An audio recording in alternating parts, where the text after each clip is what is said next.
তোমার ভয় লাগে না? না, আমার ভয় নাই, আমার মৃত্যুর কোনো ভয় নেই। ঘরেও যদি মরতে হয় বাইরেও মরি।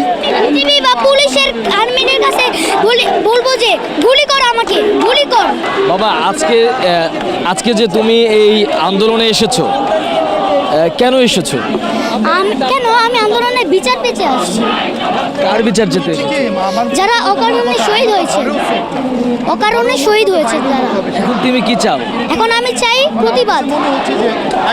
আর আরেকটা চাই যে হাসিনা যেন এই প্রধানমন্ত্রীর চেয়ার থেকে সরে যায়। হাত প্রসারিত করে গুলি খেলো, তাদের ব্যাপারে কি বলবো?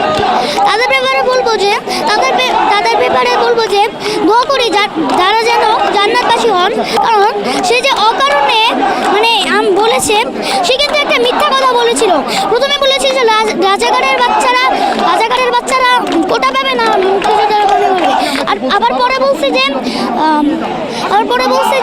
আমি কি তাদেরকে রাজাকার বলেছি? তারা নিজেই রাজাকার বলছে। তাহলে সে কেন বলল মিথ্যা কথাটা?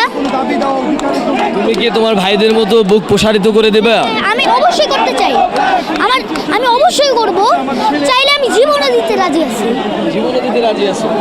তাহলে আজকের এই আন্দোলনে কাকে নিয়ে এসেছো? আমার বাবাকে নিয়ে এসেছি। বাবার সাথে এসেছো? বাবা তোমাকে এখানে নিয়ে এসেছে? হ্যাঁ। তোমার ভয় লাগে না? না, আমার ভয় নাই, আমার মৃত্যুর কোনো ভয় নেই। কেন ভয় নাই? কারণ যেই ভাইয়েরা আমাদের ভবিষ্যৎ চিনে, মানে ইয়া করে যে শহীদ হয়েছেন, তাদের জন্য আমরাও জীবন দিতে পারি না। দর্শক, আপনারা দেখছিলেন যে আসলে এই আন্দোলনটি আসলে কোন পর্যায়ে গিয়ে পৌঁছেছে, সেটি এরকম একটি ছোট বাচ্চার কথাই আসলে কিন্তু বোঝা যাচ্ছে যে এখন এই আন্দোলনটি আসলে যেমন শিশু থেকে বৃদ্ধ আসলে সব পর্যায়ে কিন্তু এই আন্দোলনটা আসলে ছড়িয়ে পড়েছে। আমরা একটু এই যে শিশুটিকে এই আন্দোলনে নিয়ে এসেছেন তারই পিতা, আমরা একটু তার পিতার মুখ থেকেই শুনবো যে আসলে তার সন্তানকে নিয়ে এই আন্দোলনে যোগ দেওয়ার কারণটা কি।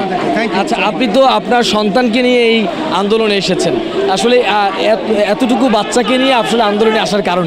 আচ্ছা, মূলত এর কারণটা হচ্ছে আমরা তো ঘরেও সেফ না, সুতরাং ঘরেও যদি মরতে হয় বাইরেও মরি, সেই চিন্তা থেকে। আর আরেকটা ব্যাপার হচ্ছে, আমার ছেলে যখন রংপুরে আবু সাইদ শহীদ হন, তখন ওই ভিডিওটা দেখে সারা রাত কান্না করেছে আর বসে এই ছেলেটাকে কেন মারছে। তখন আমি তাকে বুঝাইছি, বুঝানোর পর সে আমাকে বললো, বাবা এই আন্দোলনে যখনই মিছিল হবে তুমি আমাকে নিয়ে যাবা। আমি বললাম যে যদি কোনো সমস্যা হয় তুমি কি ভয় পাও? সে বলছে, কি বলছো? আমি মৃত্যুর কোনো ভয় পাই না। ও মৃত্যুকে ভয় পায় না। আর টিভি বা পুলিশের আর্মিদের কাছে বলবো যে গুলি কর, আমাকে গুলি কর। ঠিক আছে, এই হচ্ছে আর কিছু ভাই? আপনারা দেখছিলেন যে একজন বাবা তার সন্তানকে নিয়ে এসেছেন এবং সন্তান বুক পেতে দিচ্ছেন যে এই অস্ত্রের মুখেও তিনি দুই হাত প্রসারিত করে দিচ্ছেন।